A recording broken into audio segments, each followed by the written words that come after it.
Welcome to a Hare over a Hill. I am Hare, and today I am going to be bringing you one of my personal modern decks, a mono white humans.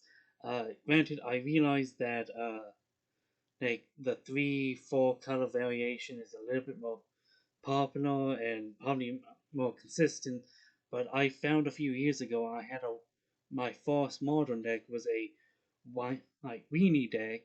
And it's like, wait, I can just make this a human deck and just get more consistency out of it. So I changed it over. I kept a few elements, and I've enjoyed it. So this is just a quick profile. I've changed a few things as of recently to bring it up to date, and I've found a few better results with it. All things considered. So uh, obviously we have. Let's see if I can adjust that real quick. Four champion of the parish, and four Thalia's lieutenant. If you're playing mono white humans, those are. If you're playing humans in almost any format, champion of the parish and Thalia's lieutenant is almost pretty much needed, mostly on their what's giving you the most advantage. Uh, for one more one drop, I have uh, four Esper Sentinels. Nick, I only just put this in recently, and I've been having a whole lot more success with just having a champion to like only games and whatnot.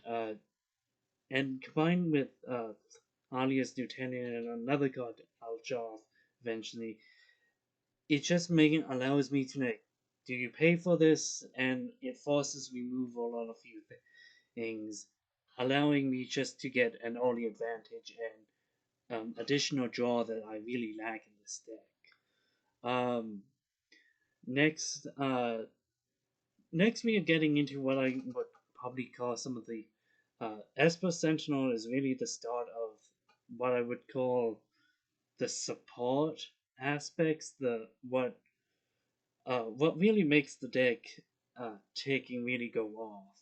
Like for Thalia, Guardian of the Raven. Um, Probably having maybe a side deck Thalia Heretic Cathal might actually work with this deck, but I'm not 100% sure on it. It might legitimately work, but the fourth Thalias allows me to slow my opponent down a little, and it's great against certain matchups that I've been finding. With the Esper Sentinel, it really like shutters a few things off. Then we have a four Luminarch aspirants. Mostly this is like when we start getting into the only parts of the game, it's like one or two counters. But if as anyone who played with it in standard or pioneer actively realizes that if you leave an unanswered Luminarch aspirant, it can just start snowballing.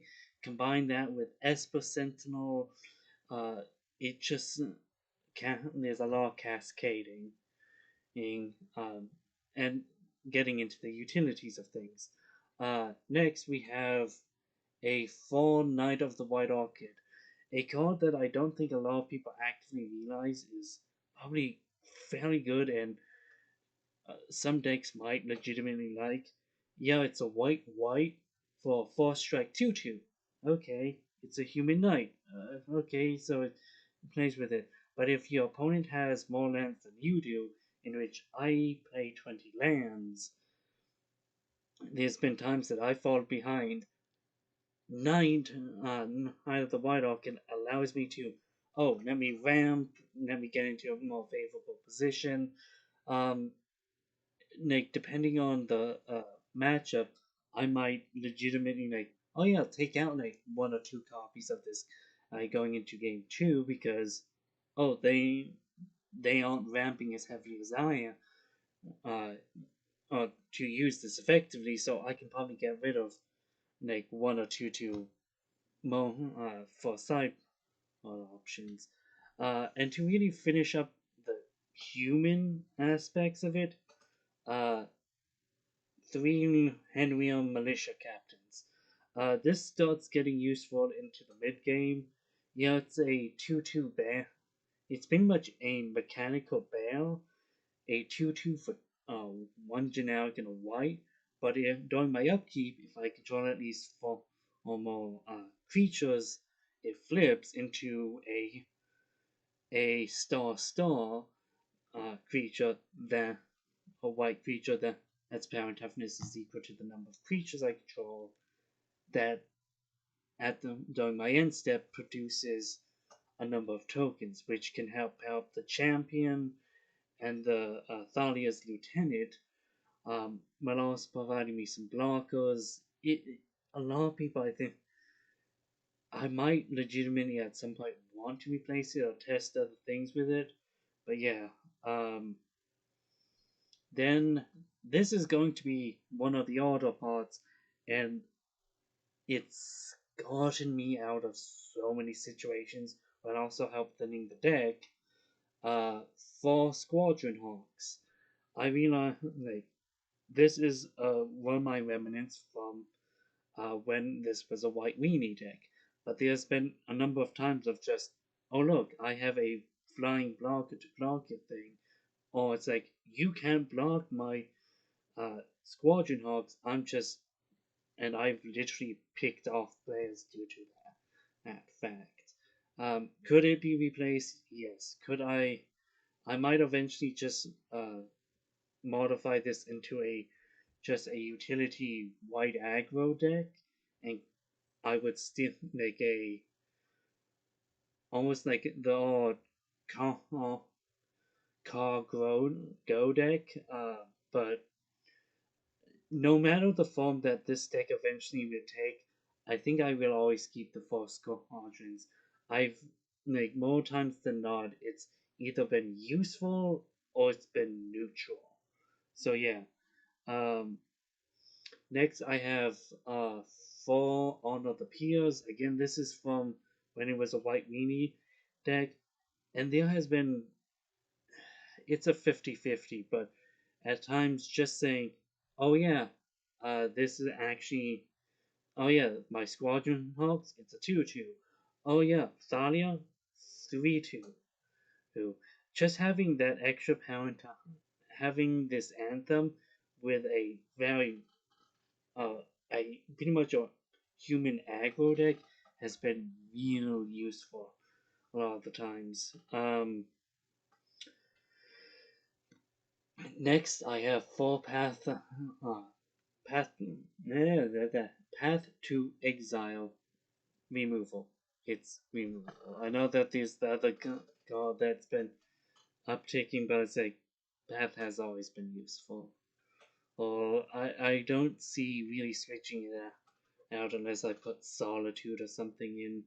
But again, it's been useful.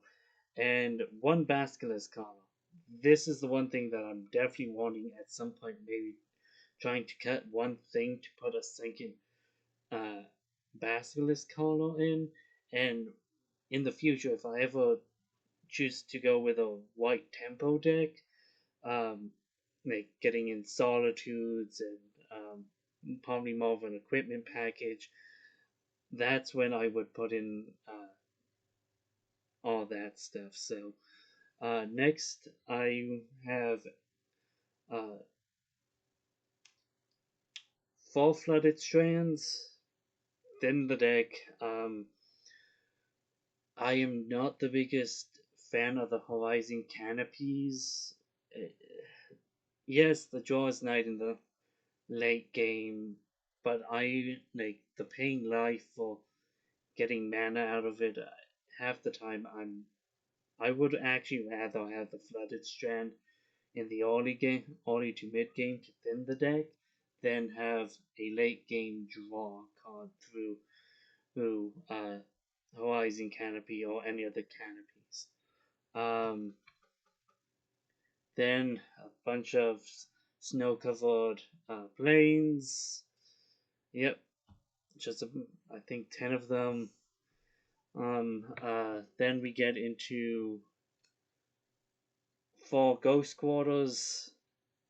I've actively had times that just like, oh yeah, get rid of that one source. Or I've actively done this before of turn one planes into my one draw, turn two ghost quarters, tap the planes, then crack the ghost quarters into my own planes, grab a single planes, tap it for white, knight of the white orchid. I only have one land, you have two, go and grab a single land, and oh look, I have an untapped planes. I just dreamt. I just in my deck by two, and I still have an untapped planes at the. I have one tapped planes and an untapped planes. It's been great utility, and then this has actually been quite funny. On one Nykthos Shrine to Nyx and one Westphal Abbey. Uh, Nykthos allows me to just potentially ramp into as the game goes on. It allows me to potentially chain multiple spells. And the Westphal Abbey, there's been times of just me sitting on the Westphal Abbey has just been I could do this at any time, and I'm being an active threat. Um, in terms of the side deck, um, could there be things that I should have over some cards? Yes. But I have made some modifications, but I've been finding it's been useful. Two Flicker Wisps, just as a uh, play, flicker one of my own things, or flicker one of, or in the case of more, unfortunately, oh yeah, play it, flicker one of my opponent's things. Like it's been great through hammer time and whatnot. So, like it's not always useful. I may actually replace it with something eventually, but I'm not exactly sure of what. Two core firewalkers. Red is still a thing, and I have it as a just in case.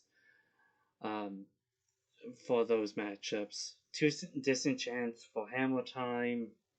Yeah, there's no reason not to play it. There are other remove removals that exile that I may want to consider maybe as a one-off to help with like against the cardinal completes or something. Um, but two disenchants, I'm fairly happy with that. Uh, Wrath of God, just in case somebody's trying to race me, Wrath of God is there. Uh, Layla, Ley Line of Sanctuary. This was again originally for mono red, but I've there's been times that I've just like thank goodness I have a Ley Line of the Sanctuary by side. Two ossifications. I originally had an Oblivion Ring, but just having these as extra removals in the side, with playing so many basics, it's just I've been so great. Yeah, I haven't exactly tested yet, but I'm actually wanting to. I don't really see a downside with it. Two rule overlaws. This has actually been quite useful against a few storm decks, or allows like Delver decks. The new is it tempos have really have been useful. And two rest in pieces. Almost no matter what, there's going to be a graveyard deck. So yeah, uh, yeah. As always, if you like the video, leave a like. Tell me what you think of the deck down in the comment section down below, and leave a comment if you want me to look into something, anything. Again, I'm Hale from ahareoverahill. You can check out my Twitch at ahareoverahill. Um, I try to stream regularly, but family's coming soon. My work schedule has been a tad bit messy as of recent, uh, but yeah, I should be streaming more regularly. Hey, as always, see you around, people.